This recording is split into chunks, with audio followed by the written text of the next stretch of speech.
Hello, hello, hello, and welcome to another episode of TA Tech Unboxed. In each episode, we're chatting to the people behind the tools that the TA and HR communities use every day. If you're not watching this and you're listening on Spotify, there'll be a link in the description to our YouTube channel where, at the second part of this show, you'll be able to watch a demo of some of the core features that will be live on the channel there. So if you want to jump over, like I said, the link will be in the description. I'm Chris Blister, and I'm here with my co-host, Mr. Darren Bush. Mr. Darren Bush, how are you?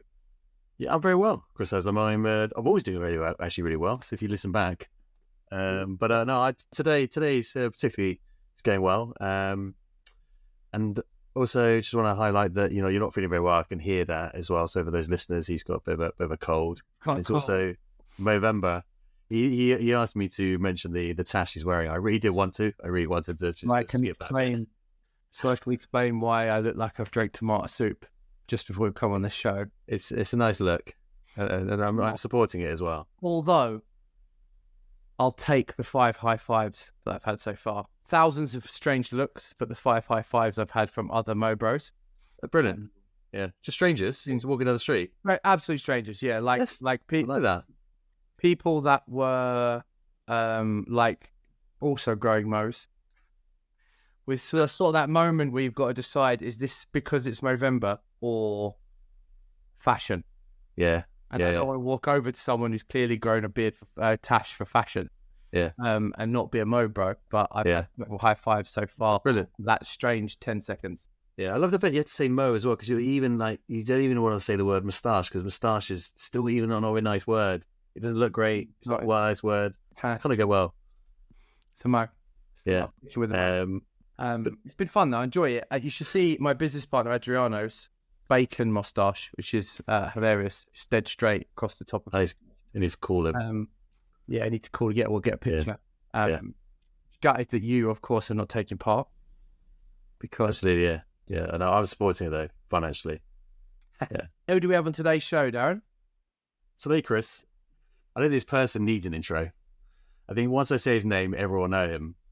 We consider him one of the TA titans of the industry. Is none other than Adam Gordon. For those who don't know you, Adam has been in recruitment since 1999, starting as a consultant and moving to a recruitment marketing agency, and then to HR consulting at PwC. In 2009, he founded Social Media Search, which merged then with Norman Broadbent in 2012. And in 2016, he founded Candidate ID, the world's first marketing automation platform for talent acquisition, which he sold to the company to iCIMS last year. After completing the handover, Adam left iCIMS earlier this year and founded Poetry with Mike Hughes, his CTO at Candidate ID. Welcome to the show, Adam. Thanks so much for having me, Darren. Hi, Chris. Great to be here. Hello. Great to have you on. I mean, and it goes without saying, we do consider obviously a TA title. You've been around for a number of years, and a big voice in the industry as well. So I appreciate obviously you co-host with Hungley Recruiting Brokerage, and I'll be listening to you for a number of years. I think we all have in some form. I only do it. I only do recruiting brain food to learn. I'm pretty single-minded, focused on one area of talent acquisition right now, and I was with Candidate ID as well. And in fact, I was with Social Media Search. I'm really quite narrow in terms of what I do, but of course, in order to talk properly to my customers, I need to understand all the other challenges and issues and opportunities that they've got. And so it's one of the reasons that I do Recruiting Brain Food Live. And in terms of being a titan of the industry or whatever, I'm just noisy. I like starting conversation off, and I enjoy LinkedIn groups, and I enjoy LinkedIn. I enjoy Facebook groups as well. Yeah. So starting off as well, how do you joined? I've heard your story about obviously going down to London, joining. But why TA? Why recruitment in the first place? That was an accident. Like, I'm afraid. It's becoming quite a boring story now, but I'm going to tell it anyway. A friend of mine, Richard Love, he's about 2 years older than me. He's managing director. He was founder of Barrett Partners, actually part of Odgers. Very successful in our industry. And anyway, he was driving a Mercedes or something like that, age 22. And I thought that sounded quite good. I'd like to be involved in that. And he basically got me an interview to be part of the graduate program in the company he worked for at the time. And he gave me a script for what to say in the interview. And I turned up, followed the script parrot fashion, gave a bit of charm, and did a couple of interviews, got the job, and then had to learn actually what is this I've just got myself into here. So took a little bit of time to really work out what it was all about. People complaining about ChatGPT now, but I mean, it was happening back in like in the 90s. Just human to human, and also that Mercedes was on tick, right? We all know that. We all know he had it on a loan. I don't know, but I think it was about year 3. I was driving a BMW. It was doing all right. Yeah. Your story was very different to mine. Same vibes. Got in it through a friend, but got given the black book on day one. So I had the script given to me. That's how I got into it. It's a funny story. Everybody seems to have something similar. Do you have a funny story like that, Darren, for recruiting? I chose it. Yeah, bullshit. Yeah. Superman. On the few people did. I was working in banking, then I left insurance. I really enjoy insurance. I was working like a credit analyst, and I wanted to get. Yeah, I'd seen other people very similar stories. So I thought, I wanted to do a job where I can actually make an impact within like month 2, month 3, whatever. Rather than having to wait a couple of years, like 10 years before you start becoming like partner and so on. I'm very convinced that as time goes on, more and more people choose to work in recruiting. It's just better known. It's more and more mature. There's more people working in it than ever. When I started, it was kind of niche. Probably not niche anymore. Like, I didn't really know anybody that works in recruitment other than my friend Richard. I didn't know anybody else who works in recruitment. And I don't think any of my friends knew anybody who works in recruitment either. But now everybody knows somebody that does it. Yeah. I think Chris has mentioned staying in it longer as well, right? Now, I think so. Definitely noticing that. It's becoming a profession, isn't it? More so than we all saw it as an easy. Well, maybe not you, Derek, but me and Dad saw it as a route to get the BMW. Clung to rope at 100i. Well, I still had that ambition as well. But Chris has mentioned as well. We're living in the world where, in the last couple of years, where TA consultants are coming in without any agency experience. So back in our day, that just happened. You did agency and TA, but now you've got people who haven't had any agency background or experience working in that sector, and that's all they know. It's all the world they know, and there's nothing wrong with that. But just it's unfamiliar with us. Normally, you had that kind of divide. The practices and behaviours of the agency. There's a lot more potential career paths within recruiting and talent acquisition than there was. Back then, you became a trainee recruiter, a senior recruiter, a manager, whatever. That was really, there wasn't much, because in-house recruitment wasn't really a thing until about 15 years ago. It kind of started properly. So there's a lot more career options within the area. Which is probably why people stay in it longer than they used to. Yeah. Yeah. So what made you then start narrowing in sort of recruitment marketing? Or was that sudden shift for you? Yeah, I wasn't interested in talking to candidates, to be honest. I was doing interviews I was placing newly qualified accountants from Big 4 accounting firms into industry, and every single one of them thought they were the next CEO of the FTSE 100 company, because they'd been told that. Because I got into Ernst & Young, so I'm one of the best. And every single one of them, one after the other, clones in suits, and I just didn't care about their career aspirations really, and that then just became, it was pretty much all about just chasing fees, and so it wasn't, because I didn't really care about the human stories that people had, whatever. What I loved, however, was the chase of, what can I do to get them in the room with me to talk to me about the job opportunity? So we would turn up outside the exam room where they would do their final chartered accountancy qualifications, and we'd hand out merch. We'd hand out beer tokens for the bar around the corner, stuff like that. We would turn up. We'd turn up at All Bar One every Thursday and Friday night, because there was always somebody from Deloitte's leaving do in that place, and we just turn up ready to buy the drinks, because it would make us placements, So love that. I enjoyed doing that stuff. I really enjoyed the advertising part of it, which was, if you could get your customer to pay for it, it would be a half-page advert in the Accountancy Age or something like that, or it would be like a 4-sentence advert at the back of the newspaper. And so I loved getting into work on a Friday morning. I'd get into work at 8:30, and the phone would already be ringing with people that had picked up the Glasgow Herald, and we're looking at my 3-4 sentence advert on the back of the paper. That was quite exciting, and I'd do a lot of tailoring around. If I put the phone number in the middle instead of at the end, if I change those words, like I would do, I was quite good at clickbait, and I'm not saying it was made up jobs or anything like that, but I was quite good at the sensational words to get people to phone, so I enjoyed that. There's a lot of skills, and there's a bit of magic and a bit of science in it. So I just really enjoy recruitment marketing. That's why I moved into it. I saw an advert. I saw an advert in the Glasgow Herald, and I just went, yeah. And it was the agency, it was the advertising agency who did all the advertising work for my the recruitment business that I worked for. So I semi knew some of the people, and yeah, actually I remember going for the interview, and after the first interview, as I was getting picked up for reception, the guy who became my boss, he's now a good friend of mine, Alistair Blair. He said to me, "Thanks for coming. You're the 23rd interview for this job." I was the 23rd and last, and thankfully he didn't go any further, and he gave me the job.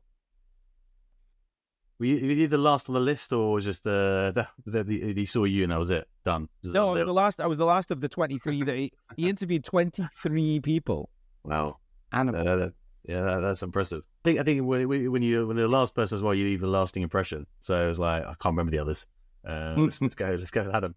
Yeah, great job. Obviously, amazing job. And should we talk about then Candidate ID? So from there to Candidate ID, setting it up, and because you've always, from reading your background as well, you've always had that entrepreneurial spirit and what you wanted to do, and setting up and working for yourself. Yeah, well, I mean, I worked for other people for 10 years. I was okay.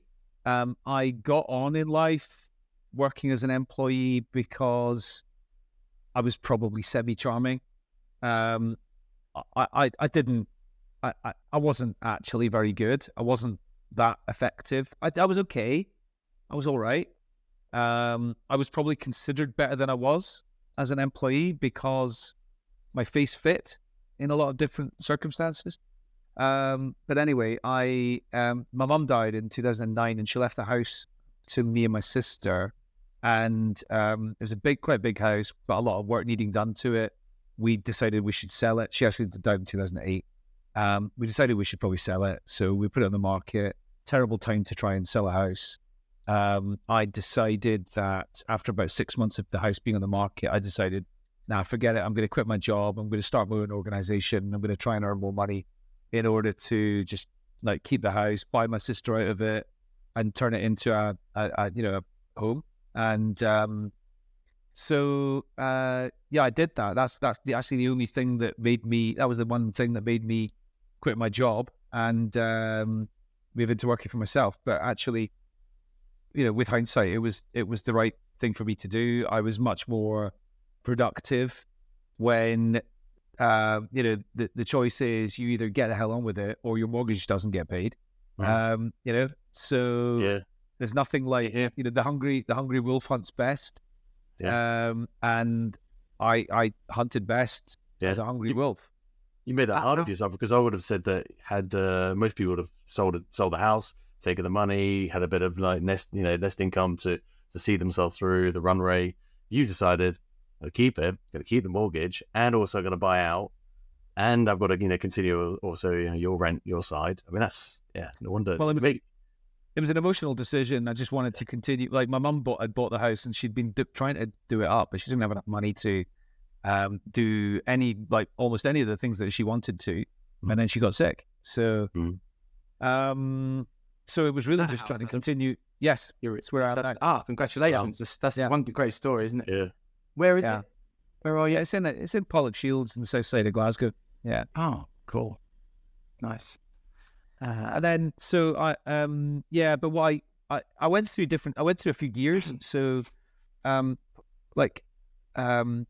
first iteration of that business was actually called Winning Work.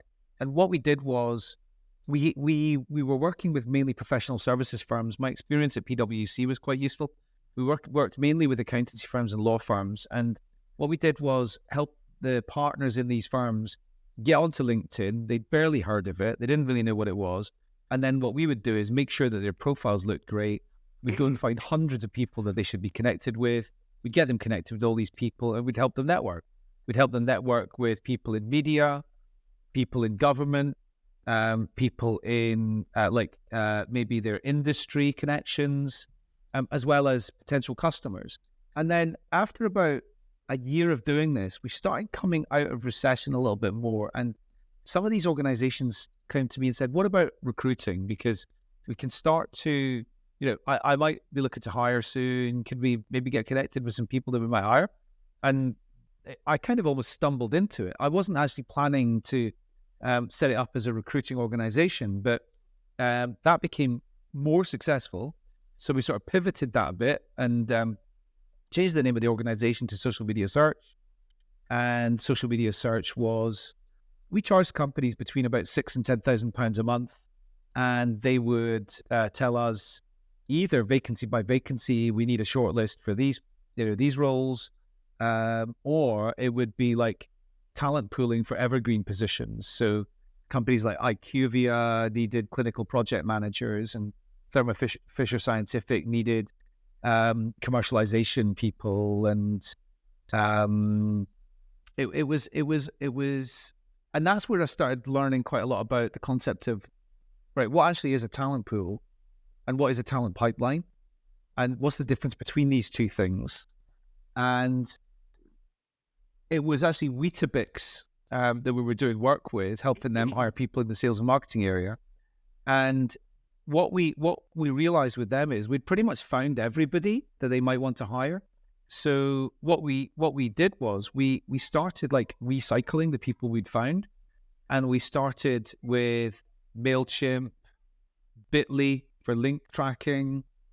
We used ClickFunnels or something for landing pages.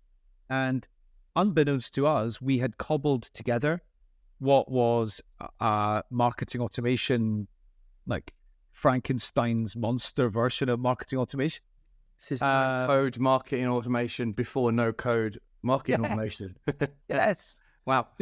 Exactly. And using the system we'd built, if you were sending out communications to about 100 potential candidates, it was working okay. But when it started to become like 1,000, there was too much manual tracking and all that kind of thing. And round about that time, just by complete luck, I met Scott McRae. He was based in Glasgow, and Scott was he ran a small consulting firm helping businesses to select and deploy marketing automation technologies.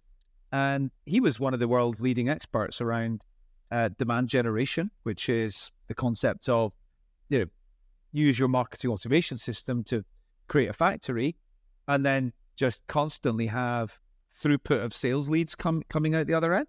And so we sat one day with, like, in a cafe, each with a napkin, drawing stuff down. And then we went through about a dozen napkins each. And then the last one, he showed me his, I showed him mine. And they were a mirror image. And we were like, yeah, that's how we would do this. This is how we would do this in recruiting. And we found a white label marketing automation product that we used to do a few like trial runs with companies like Weetabix and IQVIA and Thermo Fisher Scientific and Mondelez and a few others. And after a couple of months, we were like, yeah, no, this is working. We're able to show the recruiters that when we're finding 100 people on LinkedIn, giving them those names, they're getting X percentage return to say, yes, I'm interested. When we're giving them 100 people who have been through more of a warm-up process, and we can see what they've been clicking on, and we're giving them those names, a much higher percentage of people were responding to say, yes, I'm interested in talking to you about that job opportunity. So, we were faking it till we made it. But by the time we got the data, we had enough to go and build our own version of a technology product. So I had to learn a lot in doing that. It was a lot of fun. I mean, I love the product itself. I think it's got, when you work in the agency world, you rely on the network of agency consultants that speak to candidates. And then when you got the talent pool, you can see what's warm, you can see who's lost contact. It's still not great. But here you were able to go to another organization. So you don't have that army of consultants. Normally you're just replying to jobs. Here's your talent pool, plug it into CanID, start going out to posting other things on social media, start understanding who's warm and who's cold, and straight away you got a list of people to call. And you were taking that army of consultants for the Have an Agency and giving it to individual talent organizations, and no one was doing that at the time. And to be fair, I don't think there is a huge amount in doing it still. Yeah. No, I mean there was when we launched our own product into the market, there were certain CRM providers who started writing blogs and things saying, yeah, we do this, we do that. They didn't at all. And it is a different type of technology. It's a different architecture needed to do marketing automation. And yeah, I think that we built that company up. There was lots of blood, sweat, and tears went into the development of that business. 2020 was an absolutely horrific year. 2021 was a really, really brilliant year. And then, we sold that company in 2022 to iCIMS, and I believe iCIMS are now I was with that company for 10 months and doing the handover, and I believe that iCIMS has done a really terrific job of making marketing automation a lot more mainstream than we did. Of course, they got 4,500 applicant tracking system customers. So it was the right thing to do at the right time. We'd proven sufficiently that talent acquisition wanted this type of technology.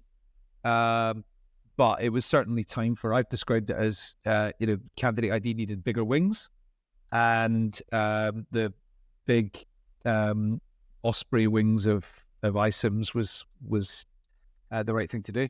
So Adam, that leads us obviously nicely to the story around setting up Poetry. Could you talk about in terms of how that came about? Yeah, sure. I mean, last year when I was in iCIMS, I was particularly inspired by my time working with the sales enablement team there, and as I got understanding how sales enablement works, and I got a bit of time spent using the sales enablement technology in there called HighSpot, I started thinking to myself, I wonder what people in talent acquisition do around enabling recruiters with content and with learning assets and with scripts and props and calculators and things like that. And I'd had about 2 or 3 ideas for things that I wanted to potentially do after leaving iCIMS. And I did about 6 months worth of focus groups between February and August this year, 2023. And a lot of those were just bringing people together with things in common. So I did one for people in talent acquisition and engineering, people in executive talent acquisition, people in recruitment marketing, people in talent sourcing, people in financial services, TA, people in... There was... I must have done... I can't remember the number of focus groups, but I certainly did over 200 hours of research around a couple of different sort of theses that I had. One of them was that recruitment teams are not very well enabled to do their jobs. So they might have an applicant tracking system, they might have a LinkedIn license, but what do they have in terms of libraries for in-mail messages and social media posts and ways to overcome objections and Boolean strings? And what do they have in terms of battle cards for storing competitor intelligence? And so, yeah, I mean, what I found was maybe 20% of companies are using SharePoint to try and collaborate.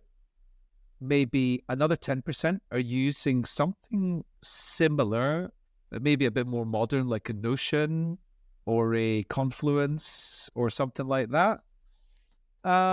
which leaves 70% of companies, right? I think you're stressing the truth about SharePoint collaboration there. Well, I place the store stuff. Yeah. I mean, there was right. the head of talent attraction in one major financial services company told me that she'd built this talent attraction site on SharePoint. She showed me, and I thought it looked pretty good. She had 100% utilization in the first month, 80% in the second month, and 18% in the third month. And why? When she went into it, she found that it just wasn't a very appealing user experience for the recruiters, even though I thought it looked quite good. But they weren't getting an awful lot of reward from it. They found it hard to find things. And so, it's somebody unkindly described it as the black hole of SharePoint. I think something like Notion or Confluence is definitely a more appealing experience. But what you've got to do is, or Google Sites as well, is a more appealing experience. But what you've got to do is you've got to set up a heck of a lot of stuff. And it's... Frozen again for us. Did I? You froze on Google Sites. Right. After you said Google Sites. Okay. Another one is Google Sites that people use. And some of these are a bit more of an appealing experience than SharePoint. But in order to use these, you've got to put some time and investment into how do we set up an area within here for storing all the different things that people would need, and how do we make retrieval of content really easy? How do we? To be honest, it's just too difficult to do anything that's sophisticated. So we took a lot of inspiration from HighSpot, which is for sales enablement. It's a place for like if let's say I am selling a software product to a bank of 50,000 or more people, which is based in New York, and the buyer is the head of recruitment marketing, I could go into HighSpot and I could put that criteria in, and it'll basically bring up, okay, here's what the journey might look like in terms of first stage outreach, first stage telephone call, the demo, all that sort of stuff. And here's all the different things that you'll need for these different stages. So it might be mapped out like, before the demo, send this message at this point. After the demo, follow up with this. If there's an objection on the first stage phone call, you say this. If there's an objection, then if you get ghosted, then you do this. That's kind of what it does. Or that's kind of what it should do. And so the combination of my understanding, my personal research into sales enablement, my personal research into how should this all be delivered in talent acquisition from the focus groups and interviews and things like that. In May this year, I set up this YouTube channel. I've interviewed 120 people, just short, bite-sized 10-minute interviews about, what do you do in this area? And some of the people are doing really great things. Some of them are doing a couple of good things, which they are happy to tell the world about. I've brought people in from every angle in recruiting, from agencies, from RPO, from in-house, from recruitment marketing, from talent sourcing, from rec ops people, from senior leaders, and from quite inexperienced people as well. And I've done that for my own learning. I've done that to help to raise standards and raise awareness of the issue. It's been a really wonderful experience for me doing that and learning all about it. So Poetry is a recruiter enablement product. We call it a workspace because it's a place that is likely to be open all the time. It is a gateway to 24 solutions that we've developed, as well as any other solution, third-party solution that anybody wants to add into the workspace. It's made up of tiles, and the tiles each represent a solution.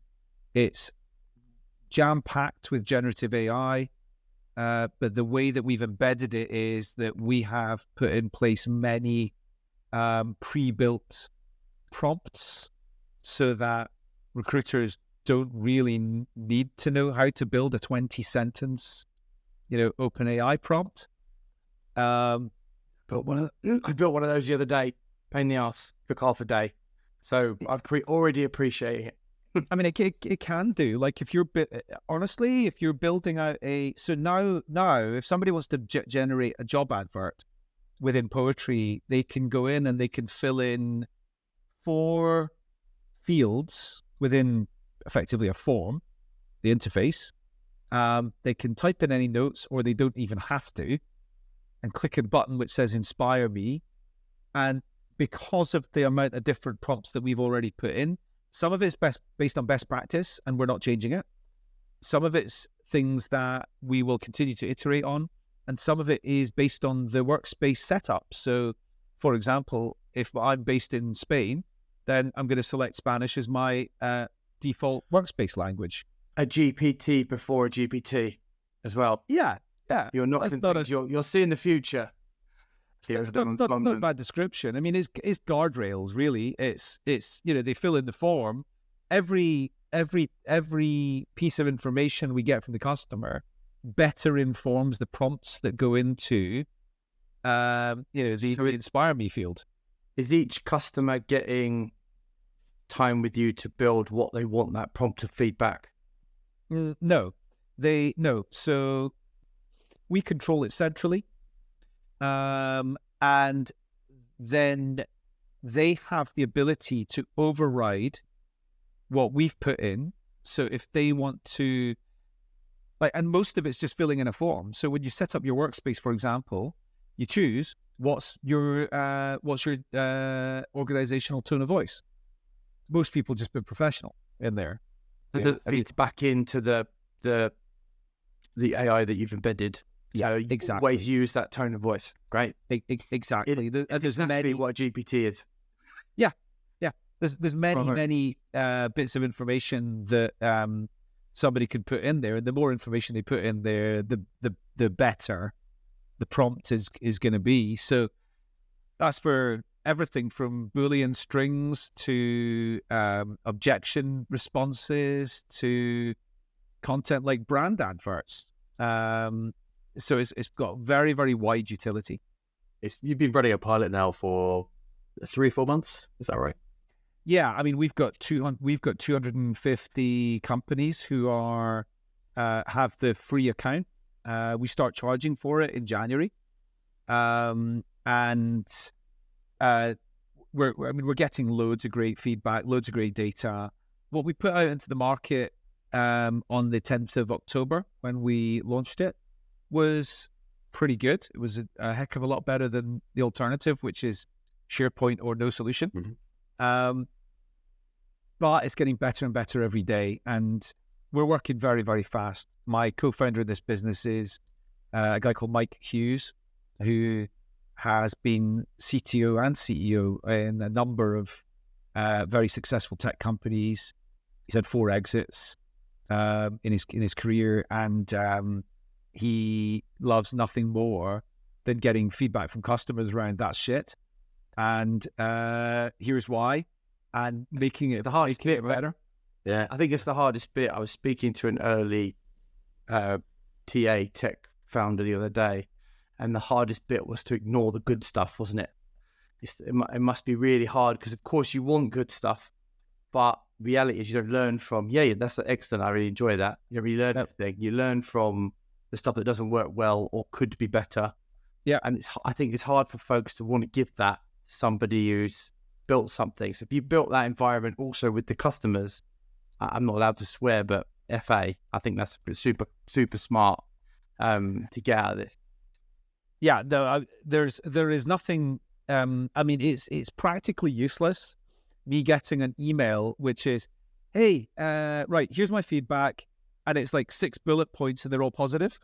Yeah. We work with that. We'd rather have six bullet points. All here's how you can improve it. You know. What's the most surprising thing you've seen back on the feedback? Well, I mean, although we want negative feedback, or we want constructive criticism, almost everybody says it's really beautiful. The interface is really nice. It's a real pleasant experience. And, we deliberately, the brief that I gave our designer on what we wanted it to look like, I'm gonna like share that one day. I'm gonna share what that original brief was, because it's really not far away from the feedback that we get from people around how it feels to use it. We wanted it to be very simple and obvious what you would press next, like a limited number of buttons in it and all that type of thing. I think recall is one of the most difficult things about building anything for recruiting teams. I think like being able to recall the information.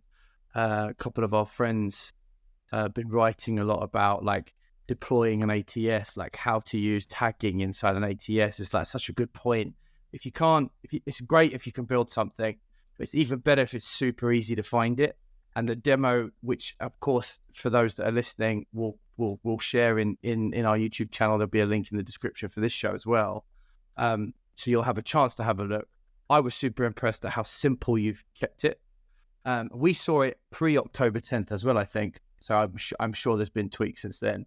Yeah, you did. And actually, one of the way that Mike and I work together is something that is really great. I tell him what a customer is going to want. He tells me what's possible from the technology. We meet in the middle, or either he gives me the answer to how we're going to do that solution, or if we have to meet in the middle, we meet in the middle. If we can't really do it, then we just don't even start. But we get a lot of things right first time, because we've worked together in the past. He was my CTO at Candidate ID, and so we're really straightforward in the way that we speak with each other, which very much helps. We also are able to reuse a lot of the solutions we've created. We tend not to build something for one use. If it's something that we can build and we can use it for 4 different things, then we probably will develop it. And then if it's something that we've developed and we look to establish what are the other use cases for that thing we've developed. And so, I mean, in terms of the content builder, just as an example, there's, I think, 8 different tiles, which are based on exactly the same interface. And the only reason they're 8 different tiles is because they're 8 different, they're 8 different use cases, so they're 8 different libraries, really, but the solution is exactly the same. I was 2 questions that got linked together. What's the most requested feature you seem to people ask? And second is, what was the top 3 like go-to tiles that people tend to click on? Most requested feature. I think that the ability to be able to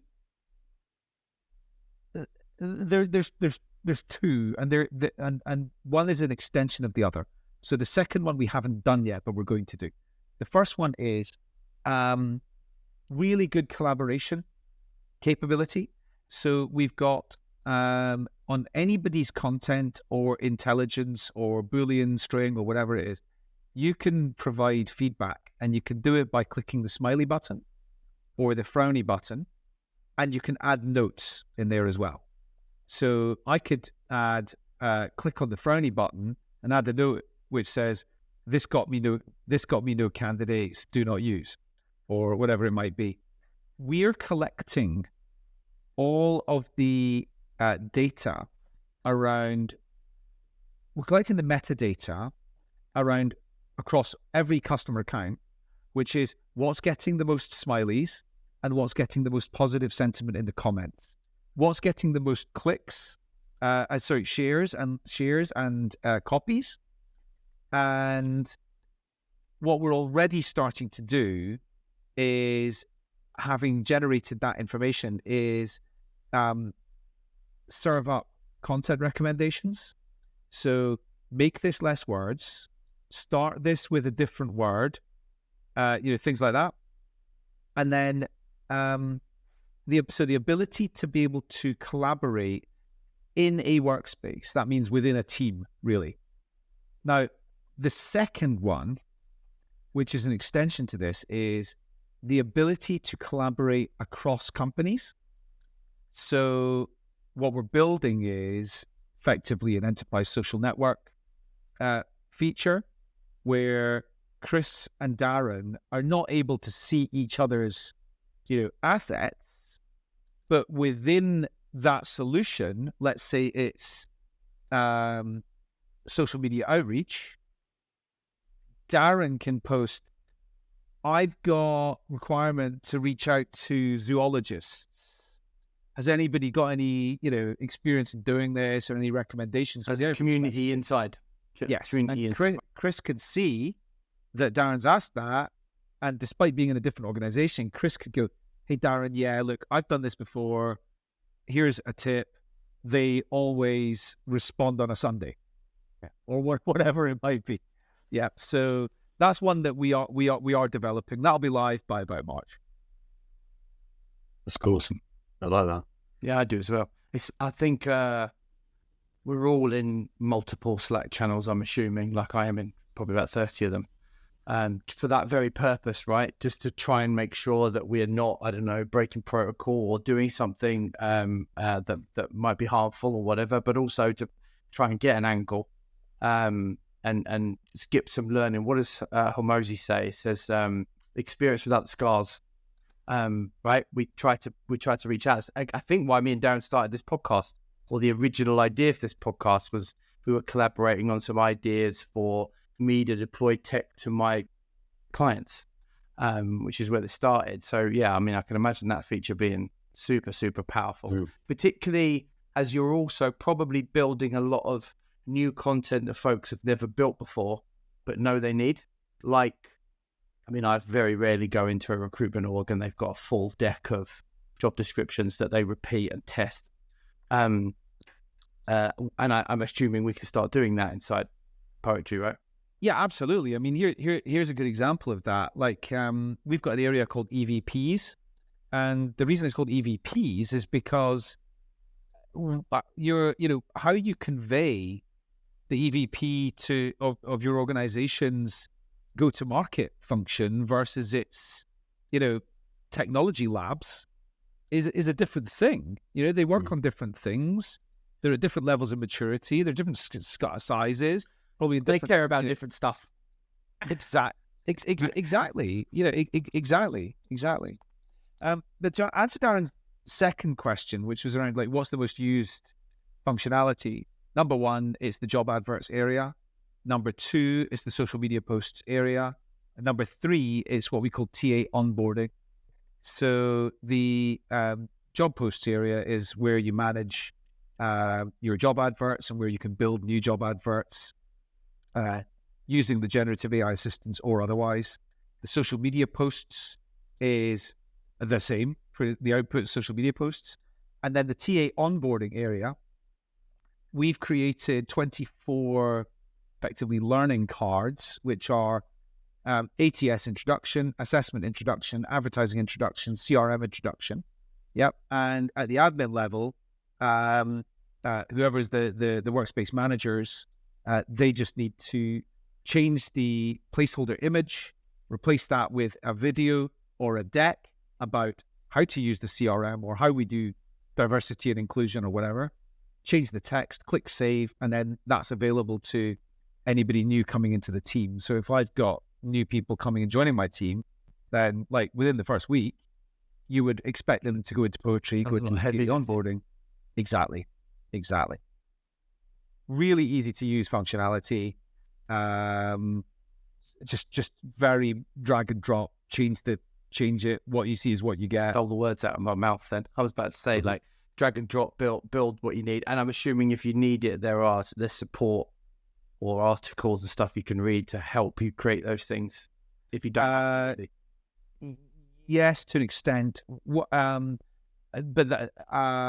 there is a lot of there is some in-app guidance around how to do things, but actually what we are going to be doing is putting a lot more learning items in there.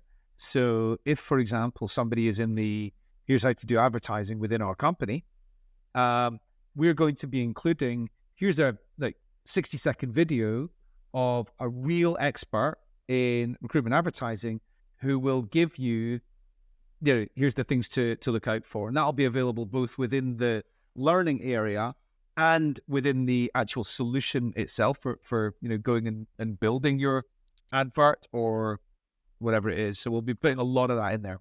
This is like micro learning for, if you're in the area for battle cards, there might be like a 30-second video or 60-second video of Toby Culshaw from Talent Intelligence at Amazon talking about, look, here's how I use battle cards. Maybe that's how you want to use them. That type of thing. So you've done a lot of workshops over the last 7-8 months, speaking to recruiters, speaking to TA professionals.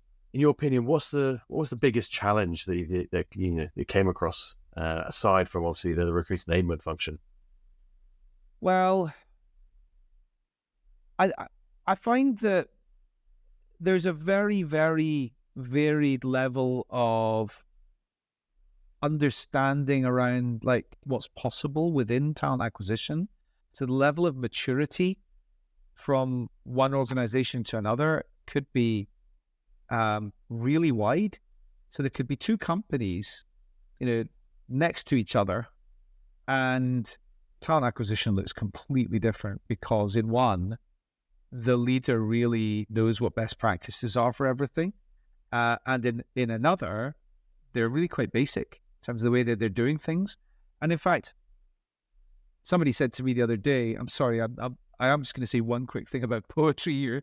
Somebody said to me the other day that what we've done is we've actually laid out a blueprint for how to uplift the maturity of your talent acquisition, because it's just like paint by numbers, fill in the blanks, and that's you done a lot of things. That's an unreal VP, Adam, for the website.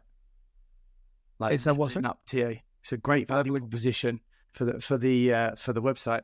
Yeah, it could be absolutely. I mean, a couple of things that have occurred to me from all the focus groups that I've done. The first is that employer branding needs a higher status within the organization. And in fact, it needs a higher status than talent acquisition, in my opinion. Why is it? Why do you find it? Because I agree with you, but why? Well, if I'm talent acquisition, if I'm employer branding manager at some company, then I've got authority over the career site, probably the way that job adverts look, maybe the candidate experience around the apply experience. I've got no authority on what the reception smells like. I've got no authority on the makeup of our senior leadership team. I've got no authority around the products that we offer, the locations that we're in. And I really believe that the top level responsibility of the chief people officer, alongside keeping the company legal, of course, because without that, everyone's in jail. But other than that, it should be around employer branding, and it should be at that level, not at employer brand manager, where the influence is made. I've got a great story to back your argument up there as well. I turned up at a startup once. I won't name them, of course. We went up the stairs. Lovely building, nothing wrong with the environment. One of those co-working spaces. I can't remember which one, but they'd done a very good job of it. We walked in, came out the lift. There was no reception or anyone to speak to. We walked into the floor, and I was only interviewing, of course, to service the business as a service provider. But it struck me how bad the experience was.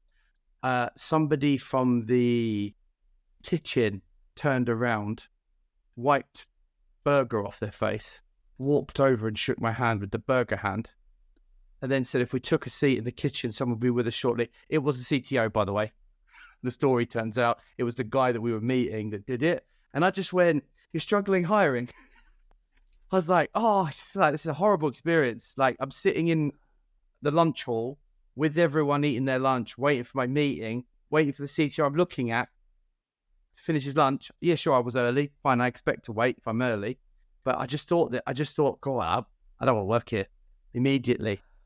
And I totally and utterly agree with you. It's like, not just the way the smell is, it's like, for you were mentioning for like what perfume we're using in reception. It's like, what is our experience when you first walk through the door here? It's really vital. It's really vital. Like, what's the office environment like? Even if you're remote, what information am I getting ahead of the, interview? Who am I going to get to meet? What's the terms of my employment going to be like? Like, an employer brand manager doesn't really have any influence over the terms of the employment. So it may simply be that the chief people officer needs to have that as their top priority. But anyway, drawing in the experience of brand into decisions, or are you saying elevate employer brand people? It could be either. I mean, it could be either. It depends on the individual, but it definitely needs to be a lot higher, a lot closer to the CEO than it is today in most organizations. And you say so. Just to clarify, you say employee brand in theory is the catch-all around the whole experience element there, not just on the brand itself, but it's everything from, yes, they do the career site application, but it's the hiring manager experience, the user, the recruiter, not recruiter experience, but more the candidate experience there. I think it's a lot bigger than touch points. It's a lot bigger than that as well. It's like, when I'm in my job, what's it all about? What's it like working here? People are going to refer others if they enjoy, every aspect of their job. It's got to be about every aspect of the job is what it's going to be. It's just the way that we think about it is just too limited. And the reason for that is because talent acquisition sits under HR and employer branding sits under talent acquisition. So it's just buried for the significance of the influence that it should be responsible for. It's buried in layers of management. Is it too binary to be like, has it got an identity crisis being called employer brand? Do we need to call it employer marketing and evolve the way we just view it and put it at the table next to TA, reporting to HR? That's what you're saying, right? Yeah, maybe. But I mean, marketing's too narrow as well. I mean, if I think about everything in HR, every single thing in HR should be indexing towards enhancing the employer brand. Think about the other functions, reward. How I get paid, when I get paid, what I get paid, all of that should be enhancing the employer brand. Learning and development. How do I get trained? What are my career options based on that? What's the interventions going to be? When can I do it? All that stuff. Everything around L&D should be indexed towards employer brand, making the employer brand better. Everything else around like HR, the organization structure. Like, the organization structure determines what the career opportunities are going to be and a whole variety of other things about the experience. That should all be aimed at the employer brand. I mean, I guess the only thing that's not quite so relevant is employment law. That's just it's got to, you get it right or you get it wrong. You got to get it right. So that's a kind of table stakes thing, really. But everything else in HR, I think, should be subservient to employer branding. I like that. Great. I do. I like it. Agree. Yeah.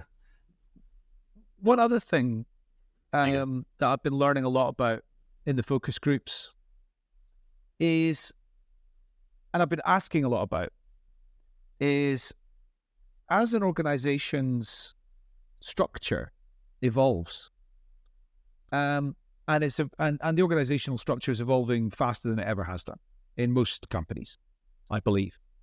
Every 6 months that goes past, there is a cohort of jobs that just don't need to exist for lots of reasons. And so, who should be the person responsible for when that happens, what happens, and when it happens? Because it's either of the chief financial officer, who is the wrong person to make those decisions, the chief information officer, who is the wrong person to make those decisions, the CHRO, who probably is the right person to make those decisions. But if I'm the TA leader, I want to make sure that I am the right-hand person of the CIO, the CFO, and the CPO when it comes to what should the shape of my organization be. Totally agree. So which jobs need to go in 6 months' time, in 12 months' time, in 24 months' time? Look, what's the pace of the rundown of those teams? And what's the pace of the ramp up of completely different teams that are doing different things? Which jobs are getting replaced by artificial intelligence? Which jobs are getting replaced by robots, like actual hardware? And which jobs are getting, the whole thing around offshoring and like outsourcing and all of that. I think that TA leaders really need to broaden out their areas of responsibility. And I think there's a land grab opportunity there. And if TA doesn't take it, we become the staffing team. And I think that would be a sad outcome. Do you think this picks up a pace now because of there's an evolution of AI? We weren't really dabbling before, obviously, with the outsourcing, but now we can see certain skills, certain jobs changing and shifting, and there's kind of, I suppose, a vacuum of information that's being filled within the organizations, and TA is really, like you said, well placed to do that.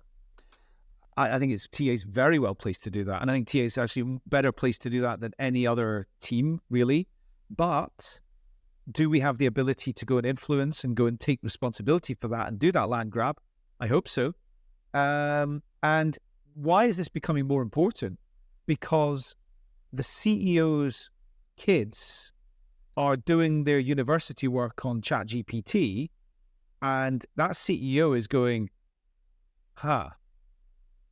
younger people are doing things in a totally different way to the way that I did them. The world's changing really fast, and ChatGPT has itself accelerated everybody's understanding of what the possibilities are. So, and ability to do it as well, not just understanding the possibilities. It's so tangible now. I mean, I use it all the time for lots of different things, lots and lots of things. And I know, CEOs who wouldn't have known an awful lot about what the artificial intelligence opportunity was for their organization, who is you definitely don't have to be a rocket scientist to understand what the opportunities are now. So I think that in talent acquisition, we've got a very good opportunity to go and claim responsibility for this issue. It's workforce planning, isn't it? It's part of workforce planning, which is just another, an area which hasn't really been owned by. It's been kind of just sort of probably part of HR, but just somewhere sort of floating in the middle of HR. HR analytics, yeah. It's no one really owns it. It's with the business, with HR. It's it's in the middle, I'd say. And who that reports to really matters, I believe. A lot of people think, or a lot of people say that it doesn't matter who talent acquisition reports to. Well, I think it really does matter. It matters a lot because it matters around the ability to achieve influence. If talent acquisition reports straight to the CEO, then talent acquisition has the ability to be able to tell the CFO, what's going to be happening, and the chief marketing officer and whoever. If it reports into HR, who then reports into the CFO, it's just buried. It's back to the whole employer branding thing about that's buried, far too low in the organization. So I think that this is a big opportunity, and that's something. Those are the two things that I've learned a lot more about this year, and I think are really important issues for us in recruiting. And as we come into the last couple of questions here, Adam, one of the questions we've been asking to everybody that's joined is about the landscape at the moment, because TA Tech is exploding. There are tools that are coming up all over the place. What is really impressing you in the landscape at the moment? What other tools are you seeing that you're like, this is a mainstay, every team should use this? Well, I really love marketplaces. I really love things like Gigged, the sort of technologies where you can go and effectively, it's like a recruitment agency inside out. You go and self-serve and you pay for access to the buffet. Like that definition. I do like that definition as well, because it is a bit like that, isn't it? What is that? Yeah. I don't think many folks talk about it like that, but I love the way it's evolved into that. Can you see recruitment agencies as a whole moving towards marketplaces? Because I love it. I think it's better. No, I think people have tried. I've talked about this before. I would like it to happen, but it's. I don't think it works like that. Depends on the mindset of the. The owner of the company. I think that it's very difficult to. If you're a large organization, it's very difficult to go from a model that's making you loads of money to a model that don't know if you're going to get it right or not. So no, I think there will always remain a place for recruitment agencies to, with their finger on the pulse of the niche type jobs and like the difficult to fill jobs. I think that the marketplaces, I would put them alongside sort of job boards in terms of the style of function that they have in the industry. I mean, I don't know why the job boards didn't do a better job of. They called them CV libraries and then just didn't really make them any more sophisticated. They've been around for a while, haven't they? These places, but they've never really evolved from just a data dump, haven't they? That's right. I don't know. Yeah, we've never enjoyed using them. That's got Rich Wilson coming on the show at some point, and we don't from Gigs. Pretty sure we've got a prep call booked and stuff. So I'm excited. We have Rich on. Well, that's going to be great, because he's an analyst and he's got a lot of great. He's a Gartner analyst and he's got a lot of great ways of thinking about it. The other thing I like is I like anything in the enablement area. So a good example of enablement recruiter enablement technologies for me would be things like interview transcription, interview assistance, interview analysis. The likes of MetaView and Squire and BrightHire and those types of technologies. It's becoming a TA Tech Unboxed bingo term, MetaView, becoming a TA Tech Unboxed bingo game. Waiting for that to come up. But I agree with you. One that I really want to love. I really, really want to love employee referral. It's such a difficult thing to do, because how do you really get recruiter? Like I firmly believe that the biggest opportunity in employee referrals should be getting your evergreen hires filled. But what I've understood more recently is it's actually for the more niche hires where it works best.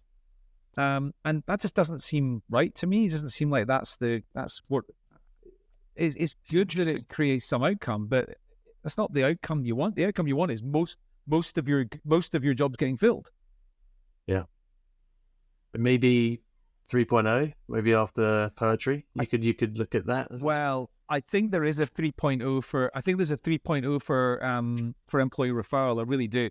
And I have learned quite a lot recently about the evolution of like affiliate marketing, and it's because there's a number of things changed with the way that affiliate marketing gets done, which I really do believe have got a place in employee referral. It's just so onerous the way it works just now to get it set up. There's so much cajoling people into doing things, and like we're all busy. You're competing with like so many different things for attention. It's been wonderful to have you on. With South Bys in a minute, but what's next for poetry? I know this is coming early, and what's next is probably not fair. But no, for poetry. No, it's fine. It's fine. We've got so I'm undertaking a small investment round right now that's going to enable me to hire a small team, which I will do in the first quarter of next year. That will allow me to accelerate quite a few different initiatives. So one of those is around the first role we're going to hire is called Platform Experience Manager or Product Experience Manager. That person's job is going to be all about just making the product itself as easy to use as humanly possible. It's already really easy to use, but a lot more around in-platform learning, in-platform community, and things like that. It's important to do that because as you grow and add new features, it can get complicated. So having someone focus on that is a great idea that they're always bringing it back. Yeah, absolutely. An example of roadmap features. So companies have already got the opportunity to add onto their workspace links to tiles which represent the third-party solutions they use. Click here to go to your iCIMS ATS. Click here to go to your, MetaView, whatever it is, and we're turning that into more of a marketplace, what we call a tile marketplace. So we've got the login URLs for about 80 different recruitment tech products, and as of January, when you go and add your new tiles on there, you'll be able to do it based on a drop down of an applicant tracking system, and then select the things, the background checking, and then there's the options. And what we're going to be doing over time, what we're already doing, we're already collecting the tokens on is what are people using most? And so by around this time next year, somebody will be able to go in there and they'll be able to say, I'm looking for a new CRM. And it will just give you, well, here's the CRMs that poetry users are adding to their workspaces most often, things like that. So it's almost like what about podcasts to listen to, Adam? Well, 100%. Absolutely. That is within the learning area. That is absolutely one of the drop down options. I know a great one too. Absolutely. That's one of the drop down options for sure. Is podcasts and YouTube channels and things like that. I think that's a really important aspect of learning, certainly. And so, serving up recommendations. Somebody's looking for a new assessment system, a new video solution, whatever it is. We'll be able to show you really easily. Like, here's the things that most poetry users are using, and then just beyond that. This is not like what we're aiming to build here is probably a little bit different to most recruitment tech startups in that we don't see this as a point solution. We see this as a really vital platform. We see this as becoming alongside the applicant tracking system, the indispensable recruitment platform for a talent acquisition team. When we did some research around this, what we found is that the three things that people open first thing are either their email, LinkedIn, or their applicant tracking system. But I think you could add Slack or Teams or whatever into the email category as being, comms tool. Yeah. Comms tool, LinkedIn, ATS. We want to be as fast as possible, like the fourth browser tab, the fourth most used browser tab, and then over time go higher up that list. And if we can become the first most used browser tab, then that's what we want to do. And that's not out of ego. That's because we will have achieved our goal. We will have achieved our goal if we have become that commonly used, because we're solving so many challenges, so many problems. Breaking that problem, right, of 80%, I forgot the numbers, sorry, 80%, 60%, 18%, right? That's the aim, isn't it, long term, to get folks seeing recruiter enablement as a day-to-day thing, not just a one-off.